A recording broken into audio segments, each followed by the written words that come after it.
el acto de presentación del libro que recoge un ciclo de conferencias coordinado por Javier Funceda, titulado Perspectivas de la legislación del suelo en el Principado de Asturias. Este es uno de los libros publicados el año pasado que no se presentaron en su momento debido a las circunstancias de todos conocidas, ¿no? Tendría que estar aquí el doctor Javier Funceda Moreno, que no puede venir esta tarde, no puede estar aquí con nosotros, y me ha encargado que lea unas líneas que voy a hacerlo en modo de introducción para que después hable de los dos que me acompañan en la mesa, el profesor Leopoldo Tolivar de la Universidad de Oviedo, todos conocido y miembro de esta casa, y la Sonia Puente, la directora general de urbanismo, también conocida y también muy conocida de esta casa. Dice Javier Funceda: queridos amigos y compañeros, queridos amigos y compañeros, sí. La ley 7/1988 de 5 de diciembre, por la que se reorganizó el Real Instituto de Estudios Asturianos, contemplaba su primer artículo como objetivos institucionales la investigación, el fomento y la orientación de los trabajos y estudios que tiendan a elevar e incrementar el acervo científico del Principado, específicamente en los aspectos autóctonos de las materias a tratar, fomentando además la cooperación y participación de organismos públicos y grupos de personas que desarrollen ese esfuerzo de estudio mancomunado de la realidad asturiana. Tanto el reglamento de la corporación como sus estatutos reflejan idéntico contenido. La Comisión Cuarta de este Real Instituto, en la que se agrupan las disciplinas jurídicas, económicas y del resto de ciencias sociales, consideró en su día y por unanimidad proponer a la Junta Permanente la celebración de unas jornadas en las que se pudieran compartir experiencias sobre el urbanismo en Asturias entre aquellos que mantienen vínculos profesionales con él en los diferentes ámbitos implicados. La idea que nos guiaba a la hora de plantear esta propuesta era la de poder aportar, como institución, un punto de encuentro en el que debatir sin cortapisas sobre la materia, siempre con la vista puesta en el progreso del Principado. A la vista del éxito de público y repercusión mediática que tuvo el ciclo, celebrado a lo largo de 3 sesiones semanales en el mes de enero del año 2020, puede confirmarse el pleno cierto tanto de la iniciativa como de su desarrollo, que desbordó incluso el horario establecido, que hubo de ampliarse hasta bien entrada la noche. El satisfactorio resultado del seminario fue indudable consecuencia del relieve de los ponentes, además del atractivo propio del asunto a tratar. En la selección de un panel de estas características resulta siempre obligado a aludir al refranero para concluir que no estaban todos los que son, porque sin duda no subieron a la tribuna todas las personalidades del mundo urbanístico asturiano en los distintos sectores por elementales razones de espacio. Sea como fuere, muchos de ellos acudieron voluntaria y generosamente entre el público para enriquecer los debates, algo que aprovecho para agradecer en mi condición de director del instituto y en nombre del profesor Cruz. Lo que creo evidente es que todos los que estaban sentados en estrados tenían algo que decir sobre el urbanismo en Asturias, como se pudo advertir a lo largo de las sesiones y se constata en las formidables aportaciones plasmadas en el libro que hoy presentamos.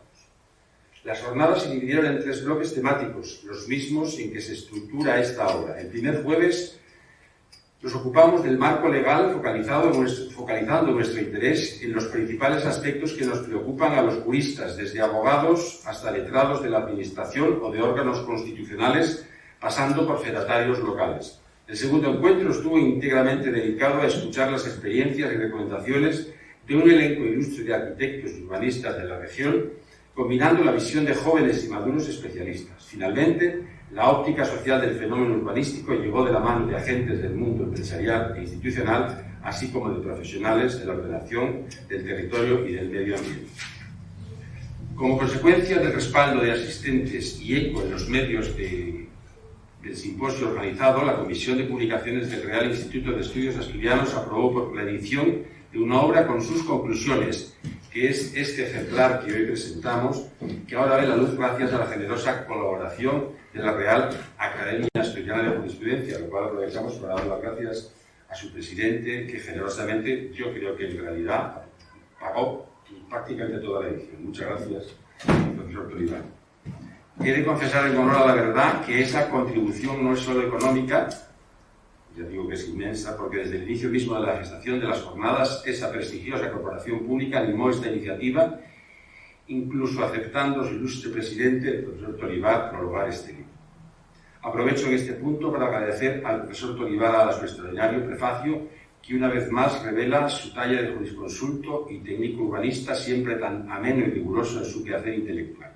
Y también permítame reconocer la predisposición siempre amable y efectiva del que fuera director general de Ordenación del Territorio y Urbanismo del Principado de Asturias, don Alfonso Toribio Gutiérrez, y del secretario letrado de la Comisión de Urbanismo y Ordenación del Territorio, don José Antonio Gullía de la Maza, ambos coautores de la obra, así como la asistencia a todas las sesiones de la viceconsejera de Medio Ambiente y de la directora general de Medio Ambiente del Principado de Asturias, así como de distintos parlamentarios autonómicos y otros cargos públicos y de organizaciones privadas de la comunidad.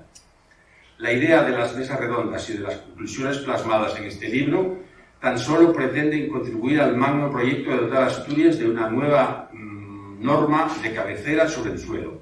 Era ese y sigue siendo el propósito de este texto, que puedan ser tenidas en cuenta estas plurales aportaciones por quienes tengan la responsabilidad de confeccionar una ley tan trascendental para nuestra tierra.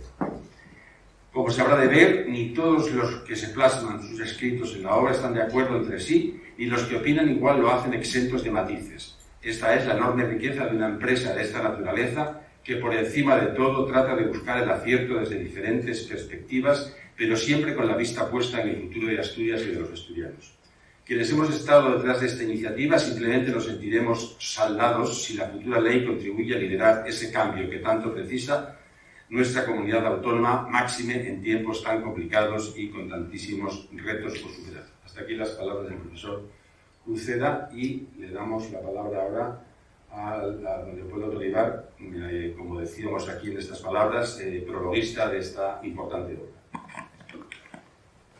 Muchas gracias, señor director del Real Instituto, señora directora general, autores, señoras y señores.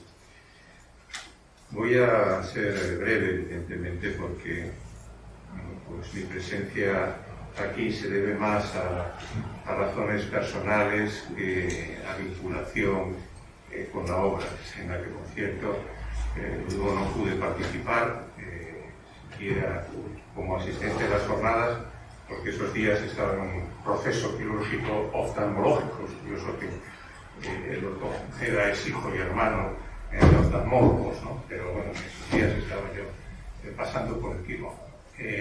Entonces, bueno, pues pude acomodarme o engancharme al tren, pues haciendo por generosidad del coordinador pues un modesto prólogo que me honra justamente por los autores, los coautores que intervienen en este libro.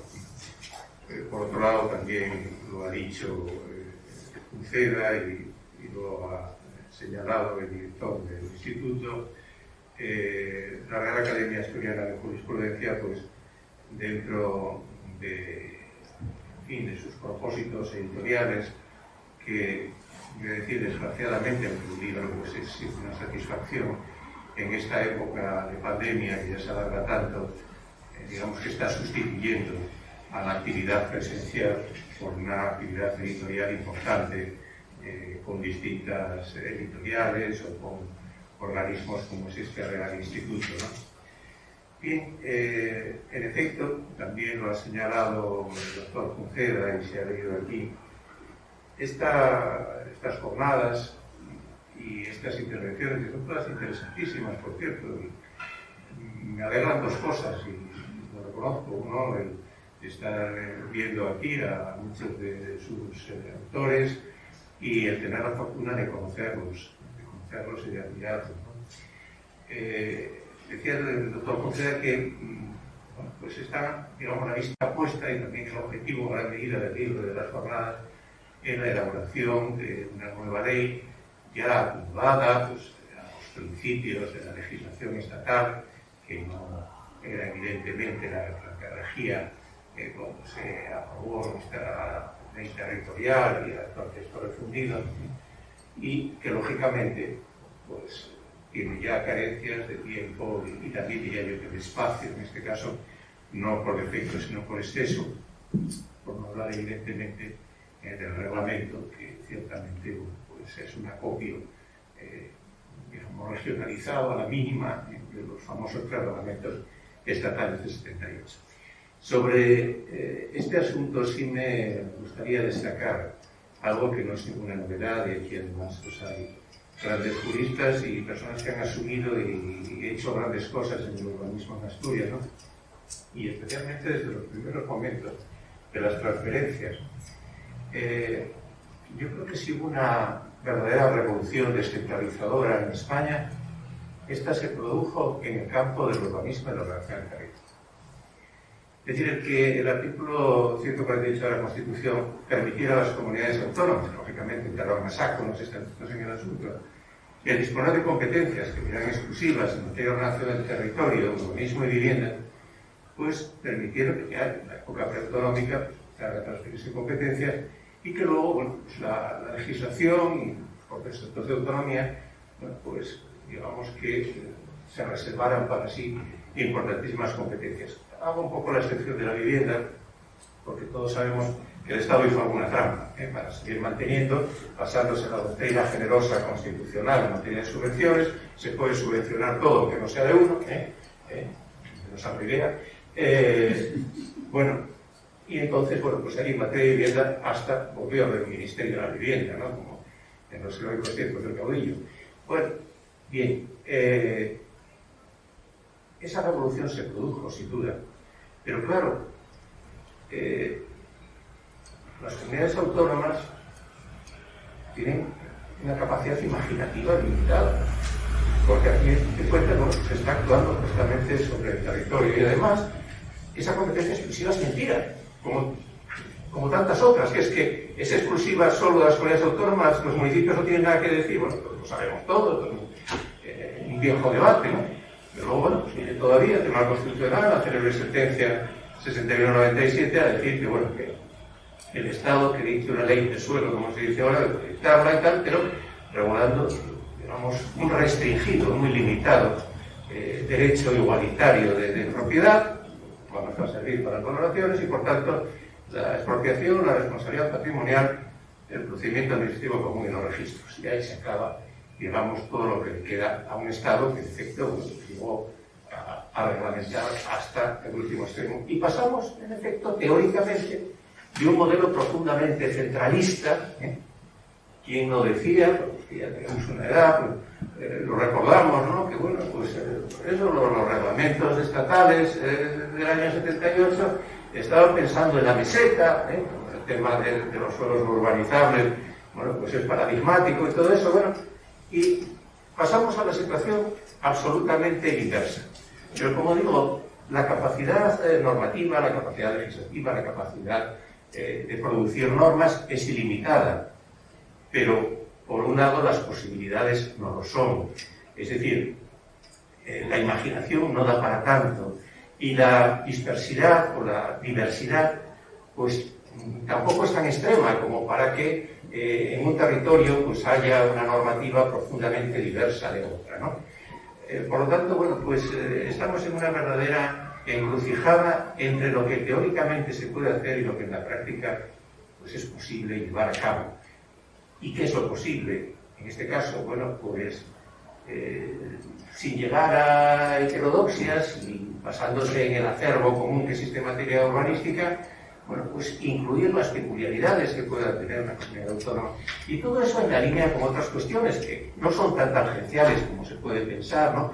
Todos los temas de simplificación administrativa, todos los temas de transparencia, todos los accesos, todas las cuestiones relativas a la buena administración, y por supuesto eso que sí se reserva todavía al Estado, tiene el Estado procedimiento administrativo común, bueno, pues digamos que esos son límites muy importantes, ¿no?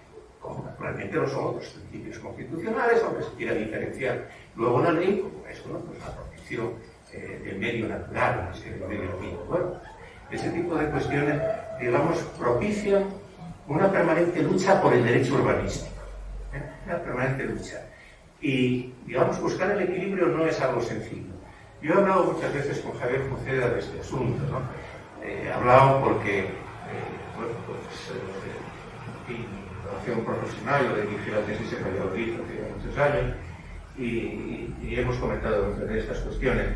Él es partidario, lo dice muy claramente en este libro, lo señaló en su conferencia, lógicamente de deslindar muchas cuestiones, es decir, ir directamente, lo dice ahí, a una ley urbanística, ¿no? Lo dice claramente, ¿no? Bueno, hay una serie de conceptos que, bueno, lógicamente en el lenguaje coloquial se pueden confundir, pero bueno, que acotando un poco o precisando un poco, pues requieren una atención y por lo tanto, digamos que un enfoque legislativo más preciso. En ese sentido también quiero añadir, eso sí lo digo en prólogo, algo que yo creo que muchos de ustedes, de vosotros, pues compartís, ¿no? Que es que también, no solo en Asturias, evidentemente, ¿no? Como en toda materia, y esta encima que es multidisciplinar, porque tradicionalmente los técnicos, los arquitectos, los ingenieros y demás, pues han trabajado en el mundo urbanístico, quienes hemos puesto a pegar siempre han sido los juristas, los economistas han entrado también por medio y demás, bueno, pero claro, cada uno, cada profesión ha incorporado a este mundo, a esta normativa, digamos, su terminología precisa, su terminología a veces, digamos, para iniciados, ¿no? Con lo cual, digamos, nos alejamos de la calle, y cuando digo de la calle nos alejamos también de los municipios, ¿no? Y yo confieso que muchas veces he hablado, alcaldes, empresas, por miembros de corporaciones, y muchos perfectamente estudiados y conocedores de la situación, de no entender cuestiones que traducidas al román paladino son lo más sencillo del mundo, ¿no? Entonces yo creo que aquí hay también una función didáctica y una función de autocrítica por parte del legislador y de los técnicos, de trasladar, luego con un lenguaje más entendible, más comprensible, pues lo que se quiere decir y hacer. Y otra cuestión muy importante, y aquí está aquí la señora directora general, si en el futuro, o en un futuro próximo, pues hay una ley, que yo espero y deseo que así sea, que no ocurra como tantas, en esta comunidad autónoma también, donde el preámbulo dice una cosa y el articulado dice otra. Es decir, el articulado se queda corto o el preámbulo se queda largo, no lo sé, pero ciertamente hay bastante concordancia entre lo que, digamos, son unas ideas fuerzas, son unos propósitos, un desideratum, y lo que luego vemos. No se puede decir que esto va a ser la revolución, este campo cualquier otro, no, bueno, no solo al campo urbanístico de Asturias va a ser lo más de lo más, no sé qué, vamos a ser profundamente innovadores y luego copiar la norma de Navarra, o copiar, bueno, pues vamos a hacer un corta y pega de distintas normas del Estado o de algún otro país vecino que se nos vaya. Por lo tanto, bueno, pues yo creo, por lo tanto, y creo en ese sentido, pues también interpretar la voluntad del coordinador de esta obra, hacer una que es conveniente, en efecto, renovar legislativamente el Principado de Asturias, y me repito, siempre en el momento hubo grandes iniciativas donde hay grandes operadores en la materia, tanto técnicos como jurídicos, y, digamos, hacer una ley pensando en quiénes son sus destinatarios. Ya digo, la competencia exclusiva, la famosa competencia exclusiva, la hora de la verdad, pues los destinatarios inmediatos pues van a ser justamente los ayuntamientos y, consiguientemente, pues también la ciudadanía, ¿no?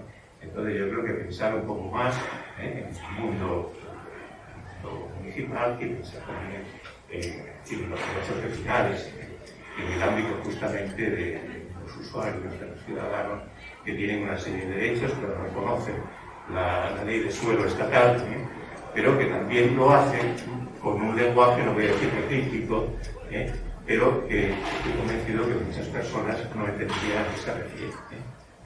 Sobre todo cuando hablamos de facultades, de adquisiciones y demás, y de trámites, y de saltos de obstáculos, ¿no? Lo más normal es que un lector medio se quede justamente pues, a mitad de recorrido. Bien, que yo ya no les aburro nada más. Me congratulo de estar en este acto. Siento que no esté Javier Conceda por un imponderable, pero en cualquier caso le transmitiré, como creo que todos los demás, bueno, pues el interés de los aquí presentes y la satisfacción de encontrarme, como decía al principio, con muchos de los coautores que no hablan. Muchas gracias.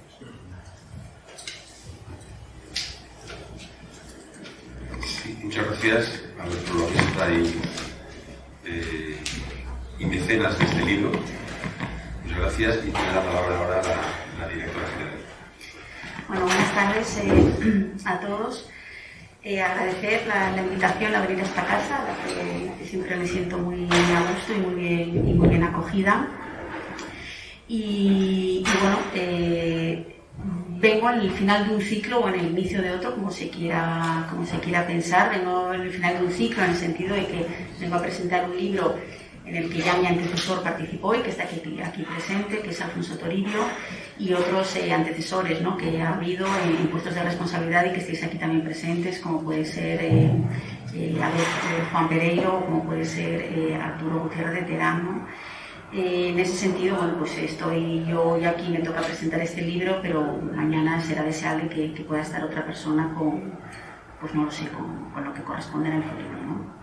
Es un ciclo en ese sentido que se cierra con este libro muy oportuno en este momento en el que ya nos hemos puesto manos a la obra y ya estamos trabajando para la redacción de una nueva ley que no va a ser una revisión de la existente, sino que va a ser la redacción de una nueva ley, de un nuevo texto.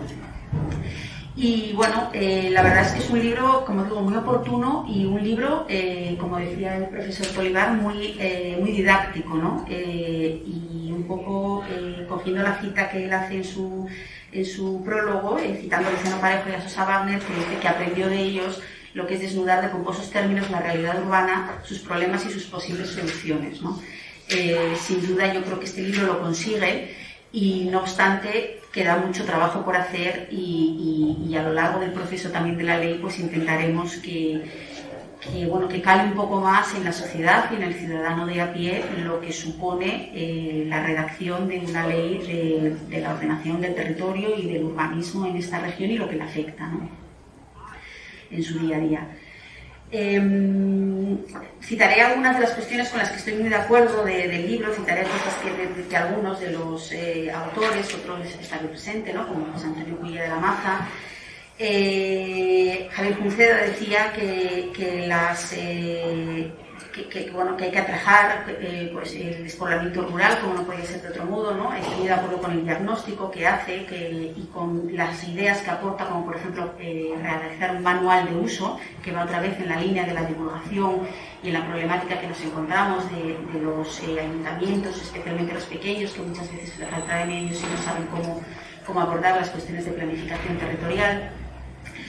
Cuestiones como las que dice Ángelo Estevez de que en España da miedo la simplificación, y yo creo que es cierto, somos demasiado barrocos legislando. Yo creo que legislamos desde la desconfianza y posiblemente tengamos que pensar más en la confianza y luego en un control, ¿no? Cuestiones como también de Ángelo Estevez de establecer un código, ¿no? Me parece muy bonito lo de establecer un código, aunque a veces ya en su propio texto renuncia un poco a ello y habla de casi, si no es un código, por lo menos un manual, ¿no?, al igual que establece Javier Junceda. O cuestiones como, por ejemplo, la que dice Toño Cullía, cuanto a la percepción del ciudadano, de intentar interiorizar las decisiones urbanísticas en el medio y largo plazo, cómo le afectan en su día a día, ¿no? O el diagnóstico tan que hace de la problemática en el día a día de la tramitación de los planeamientos, ¿no?, como no puede ser de otra manera por su conocimiento diario. O cuestiones como que establecen Marta Álvarez Linera y Jesús Álvarez Linera también, relativas a hablar del plan como a protegerlo como si fuese casi una especie en extinción, ¿no? Aunque luego veremos que quizás no es en el plan sobre lo que deba pivotar todo, como establece Laura más adelante, ¿no? Y también parafrasean a Zygmunt Bauman hablando pues de la sociedad líquida en la que vivimos y la incertidumbre en la que vivimos, ¿no? Y lo difícil que es lidiar con la incertidumbre, cómo hacer normas en esta sociedad líquida, en esta sociedad cambiante permanentemente y con una incertidumbre permanente, ¿no? O cuestiones tales como la de José Manuel Pérez Fernández, que habla de nuevo, ¿no?, muy reiterado, el oscurantismo que acompaña en muchas ocasiones al urbanismo, ¿no?, y que ha hecho que en muchas ocasiones los ciudadanos se hayan alejado, ¿no?, de este conocimiento.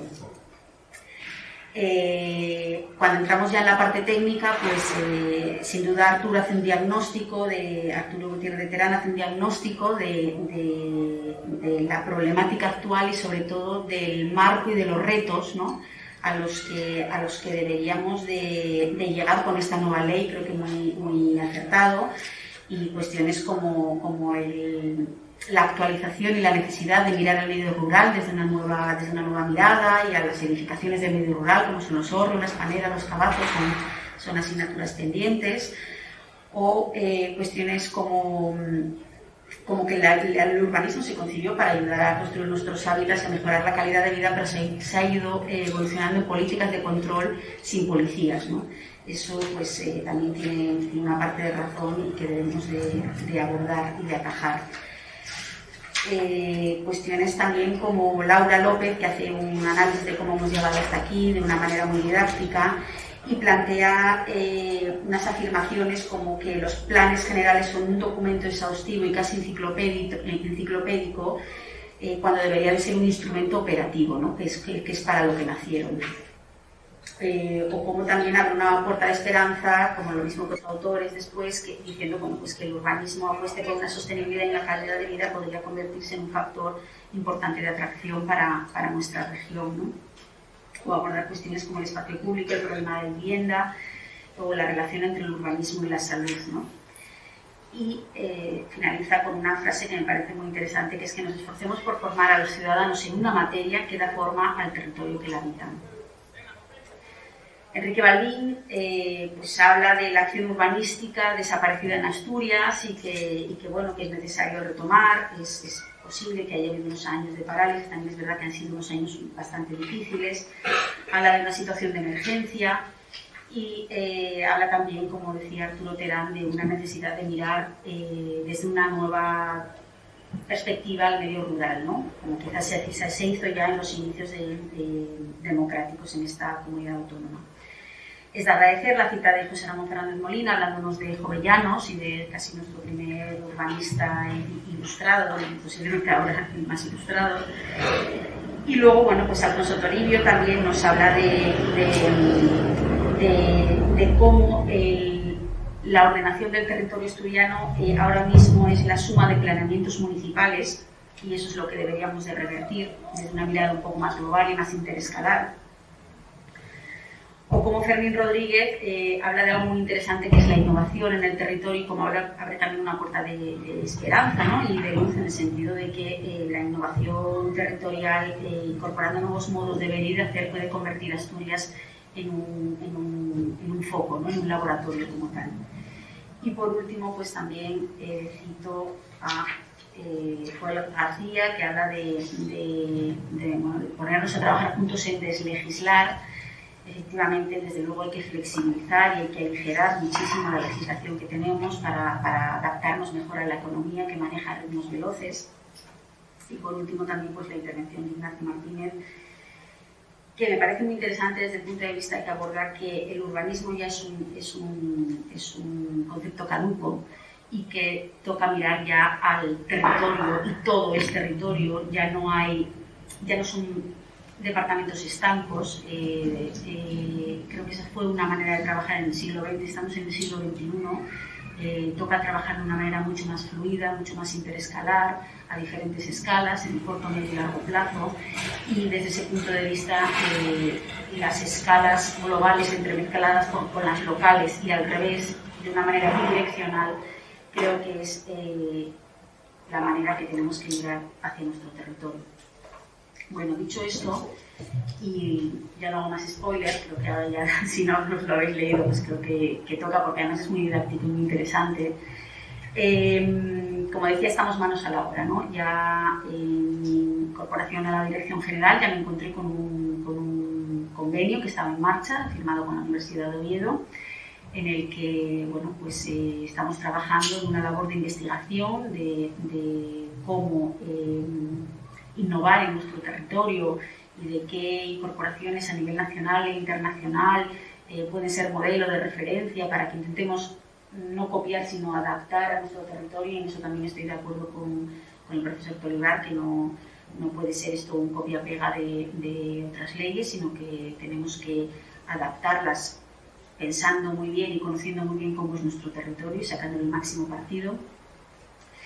Y totalmente de acuerdo con la mayoría del diagnóstico que está aquí hecho. Casi discrepo, el profesor Junceda también, y decías en tu lectura y que está establecido en el prólogo, bueno, pues dice que hay opiniones muy dispares. Yo casi me atrevo a decir que es más lo que une a todos los autores en el libro en cuanto a la problemática común y a algunas de las maneras de abordarlo, que eso es más difícil de vislumbrar, pero desde luego la problemática en el diagnóstico común.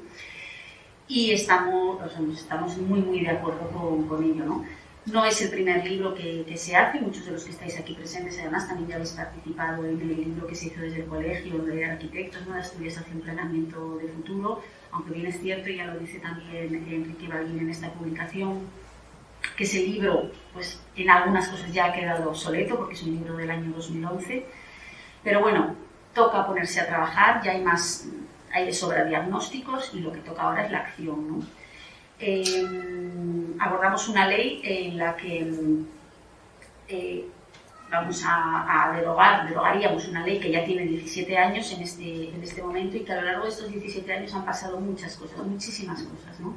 Hemos vivido una crisis económica, inmobiliaria y derivada en lo social sin precedentes en este país desde la democracia. Estamos viviendo una emergencia climática sin precedentes también, porque bueno, pues en este siglo y bueno, en la mitad del siglo pasado y parte de este siglo pues hemos construido y hemos consumido más territorio que todo el resto de la humanidad ocupando el planeta. Y además encima en este último año pues vivimos una pandemia que traerá también consecuencias como se cita también en el libro, ¿no? Me llama la atención, la verdad, que una cuestión tan coyuntural como es la pandemia que estamos viviendo, se ha citado por varios autores en el libro, y bueno, es que realmente no podía ser de otra manera, ¿no? Es algo que está resultando muy traumático para todos, y como ya sabemos en la historia del urbanismo y en la historia de la arquitectura, esta siempre ha respondido en muchas ocasiones a problemas de salud, ¿no? Ya pasó con el movimiento moderno en los años 30, con la Carta de Atenas, ya pasó con la ley de ensanches de 1856, con los ensanches que se realizaron en Europa, respondían a problemas de salubridad, ¿no?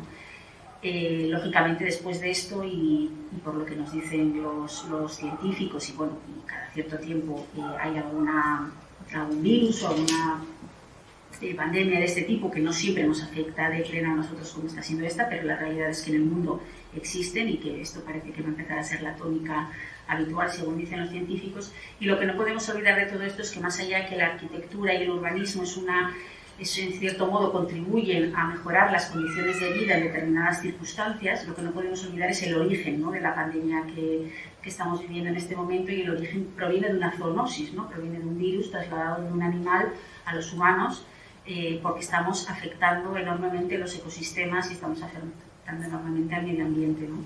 Entonces eso es lo que verdaderamente tenemos que interiorizar, y eso es lo que tiene que ser el motivo de las legislaciones que en esta materia se produzcan, ¿no? El foco sobre todo, ¿no? Entonces, bueno, pues todas estas cosas han pasado en 17 años, además de otras de legislaciones, la legislación estatal, de legislaciones sectoriales que se han ido actualizando, y entonces, bueno, pues no quedaba otra que revisar la ley, y creo que en eso en eso estamos todos totalmente de acuerdo, ¿no? La ley nace con 5 objetivos, que los adelanto ya, aprovecho para adelantároslos, en breve los publicaremos en un periodo de consultas previas que saldrá por un plazo de 3 meses, muy superior al establecido por la regulación, que son unos 15 días, y en el que pretendemos precisamente con esos amplios plazos, pretendemos hacer un llamamiento a la participación a todos los agentes sociales, económicos, profesionales. Queremos escuchar, queremos oír, y queremos que esta sea al final una ley de todos, ¿no? Que no sea una ley únicamente de autor, sino que sea una ley que recoja todas las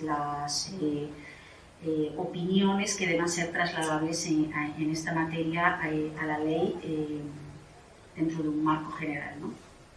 Como decía, nace con 5 objetivos. El primero es la innovación territorial, que ya lo citaba Fermín también. Es necesario anclar una estrategia productiva, integrada y coherente a través del área metropolitana, ciudades, villas y aldeas, reforzando el sistema en red que permita equilibrar todo el territorio asturiano, potenciando las economías de escala en la ciudad-región. El segundo objetivo es la optimización de los recursos. Como decía antes, tenemos que hacer un uso racional de los recursos y tenemos que aunar las necesidades de crecimiento con la preservación de los recursos naturales y los valores paisajísticos, arqueológicos, históricos y culturales, permitiendo con ello garantizar la calidad de vida de las generaciones presentes y futuras. Tercer objetivo sería la cohesión territorial. Partimos de un hecho, y es que el modelo territorial de Asturias es un hecho diferencial y eso es lo que tenemos que poner en valor. Y esto nos obliga a pensar en una escala no tanto supramunicipal, sino intermunicipal. No es tanto ponerse por encima de los ayuntamientos, sino trabajar con los ayuntamientos, ¿no? Y desdibujar esos límites municipales y esos límites políticos, porque la realidad es que los límites físicos no existen como tal, ¿no? Y necesitamos una imbricación entre el territorio urbano y el rural y potenciar la cadena de valor de ambos, retroalimentándose de manera bidireccional. El cuarto objetivo es una actualización, que ya lo he citado también antes, las nuevas legislaciones, tanto estatales como los nuevos retos y los nuevos acuerdos establecidos tanto a nivel mundial, como es la agenda urbana, como es la agenda 2030, como son los objetivos de descarbonización, como es en los 17 Objetivos de Desarrollo Sostenible de la ONU. Es decir, todo este marco legislativo y de acuerdos y programático nos exige adaptarnos y actualizarnos. Y por último, la flexibilidad y la adaptabilidad, ¿no? Es el quinto objetivo. No es uno mayor que otro, sino están los 5 al mismo nivel, ¿no? La flexibilidad y la adaptabilidad. Tenemos a veces discusiones sobre este tema. La flexibilidad es algo que se dobla, pero llega un momento en el que colapsa. La adaptabilidad es algo más acuoso, ¿no? Que se adapta a todo momento. Como, y volviendo a citar a Zygmunt Bauman, vivimos en una sociedad líquida. La legislación que hagamos hoy, que esperemos que no tardemos mucho en tenerla definitiva, puede ser que cuando la aprobemos definitivamente responda a otra problemática que todavía esté por venir. Ahora estamos en una pandemia y sabéis lo que nos podemos encontrar en unos años, en breves años, espero que 3-4 años a lo sumo. No queda otra, que sea un texto muy flexible, muy adaptable, muy abierto, lo suficientemente abierto que permita adaptarse a las circunstancias que vivamos, ¿no? Y que sean modelos, tanto los de la ley como de los elementos que desarrolla, ¿no? Esa ley, como pueden ser los planes generales o los planeamientos de desarrollo, tienen que ser modelos mucho más flexibles y que mucho más rápidos, ágiles en su tramitación y que de verdad respondan al fin para el que han sido creados y no solo a cuestiones normativas o jurídicas o sectoriales y que al final se convierten en unos elementos muy rígidos y que no sirven para el fin que fueron creados. Estos son los 5 objetivos con los que sale la ley, que se publicarán en este documento que posiblemente esperemos que sea ahora a lo largo del mes de abril, y que generaremos mesas de trabajo en las que nos encantaría que estuvieseis abiertos a la participación, en el que habrá libros de cabecera, como no podía ser de otro modo uno de ellos, y el que se realizó ya, como decía antes, en el Colegio de Arquitectos en el año 2011. Y bueno, tanto en este periodo de información pública, como en las consultas previas, como en el periodo de información que saquemos a publicación de un anteproyecto de ley con un articulado, también haremos un periodo amplio de exposición, también posiblemente de 3 meses, de manera que facilitemos y podamos durante todo ese tiempo hablar, comentar, investigar, aportar ideas, desechar ideas. Lo incluiremos también en jornadas en las que ya aprovecho para invitaros a la que ya arranca este próximo jueves, organizada con el Instituto Adolfo Posada y con la Dirección General, que trataremos de ver los ejemplos de otras comunidades autónomas, especialmente las del norte, ¿no? Las que tenemos un territorio más parecido, Galicia, Cantabria, País Vasco, veremos Navarra también, veremos Castilla y León y veremos Extremadura. Bueno, que nos sirva, por un lado, para ver aciertos que han hecho estas leyes, y también posibles errores o posibles capacidades de mejora, ¿no? Es la ventaja que tiene no haber sido pioneros en la adaptación, en la revisión de nuestra legislación. Es la ventaja que tiene que podemos ahora empezar incluso a ver posibles errores que ya se han cometido en estos procesos de adaptación a la ley estatal original del 2007, ¿no? En el que tenemos que, como establece esta ley, mirar hacia la ciudad construida y no tanto hacia el crecimiento heredado, bueno, pues de leyes que nacieron en un momento en el que era fundamental crecer, ¿no? Como era la posguerra española. Y nada más, invitaros a que participéis en estas jornadas, a que asistáis, y invitaros también a que participéis a los llamamientos que hagamos para trabajar en una ley que esperamos que sea una ley de todos y que todos nos sintamos representados en ella. Pues nada, muchas gracias, y quiero agradecer a los ponentes, a los que están en esta mesa, al doctor Aguilar y a Sonia Puente, su presencia aquí, estas magníficas explicaciones que nos ha dado. Vamos a ser todos optimistas y muchas gracias por su asistencia. Si les parece, levantamos la sesión.